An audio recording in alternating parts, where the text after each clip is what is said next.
Di tanah Martapura yang sejuk dan penuh berkah, pada malam Arba, 27 Muharram 1361 Hijriah, lahirlah seorang bayi yang kelak akan menjadi pelita bagi ribuan hati.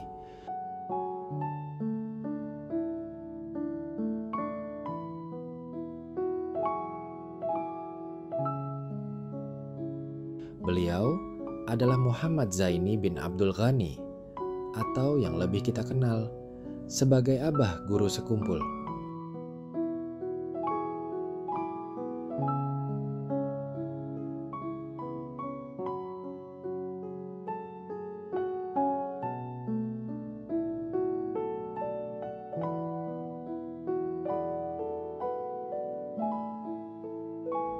Bayi itu tak menangis keras, namun cahaya dari kehidupannya telah menembus waktu.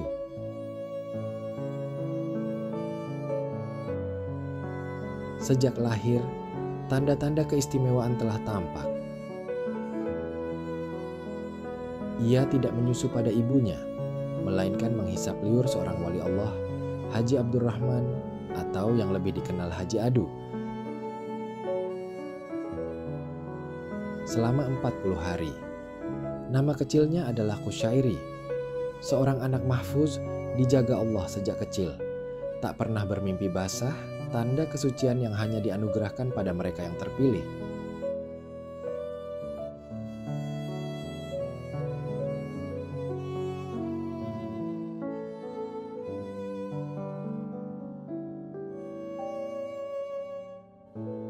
Dan sejak kecil, hidupnya telah dibimbing oleh cahaya. Cahaya dari keluarga yang penuh berkah.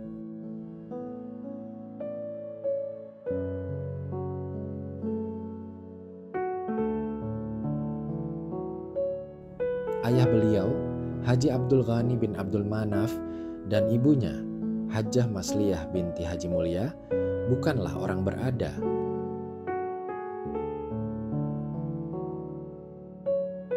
Namun, dari merekalah ditanamkan tauhid dan akhlak sejak dini.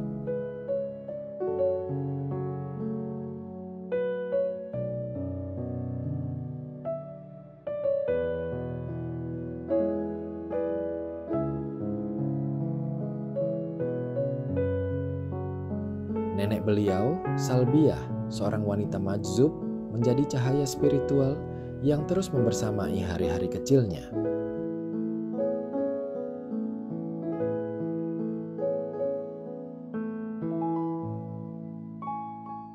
Dengan keterbatasan, keluarga ini tetap berusaha memberikan yang terbaik.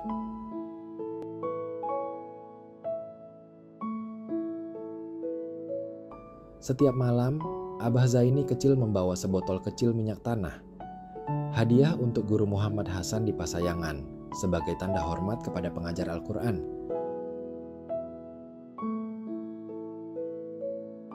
Walau sederhana, dari sinilah berkah itu tumbuh.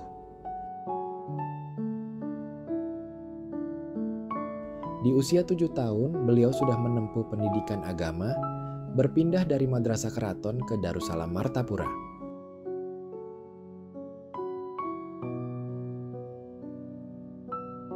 Tak pernah mengenyam bangku sekolah dasar. Tapi justru dari pesantren inilah, lautan ilmu dan kedalaman spiritualitas itu mulai membentuk dirinya.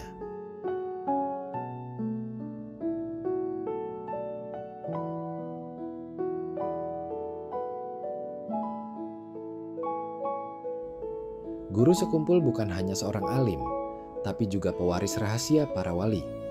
Dari kecil beliau sudah melihat dan mendengar apa yang tak dilihat orang lain. Ketika berjalan di hutan, rumput-rumput menyapanya, batu dan besi berbicara padanya. Tapi semua itu tidak membuatnya sombong, justru semakin tawadhu. Salah satu foto terbesar terjadi saat beliau masih kelas 1 Tsanawiyah. Ketika membaca ayat "Wa kanallahu sami'an basyira", terbukalah hijab-hijab batinnya. Cahaya makrifat mulai memancar dalam dadanya. Beliau bermimpi bertemu dengan Sayyidina Hasan dan Husain. Keduanya menyambutnya, memakaikannya pakaian pink dan putih, dan memberinya nama Zainal Abidin, sebuah tanda akan makam beliau yang sangat tinggi di sisi Allah.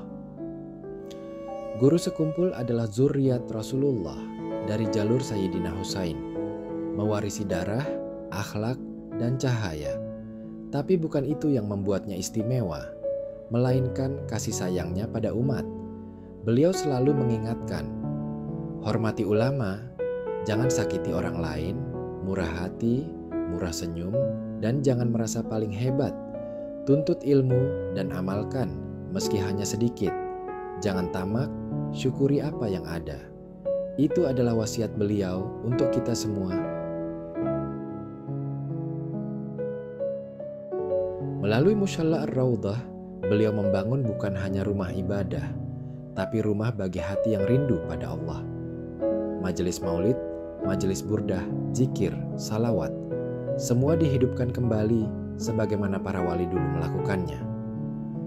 Rabu pagi 5 Rajab 1426 Hijriah, subuh jam 5.10 waktu Indonesia bagian tengah.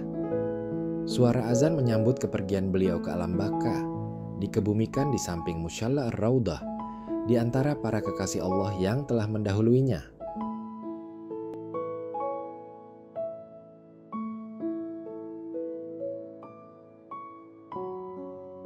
Namun jasad boleh berpisah, cinta dan ilmunya terus hidup. Dilanjutkan oleh putra-putra beliau, Muhammad Amin Badali dan Ahmad Hafi Badali, serta ribuan murid dan pecinta yang tersebar di seluruh penjuru negeri. Abah Guru Sekumpul tak pernah benar-benar pergi, beliau hidup. Dalam salawat kita, dalam zikir kita, dalam setiap amal yang kita lakukan karena Allah.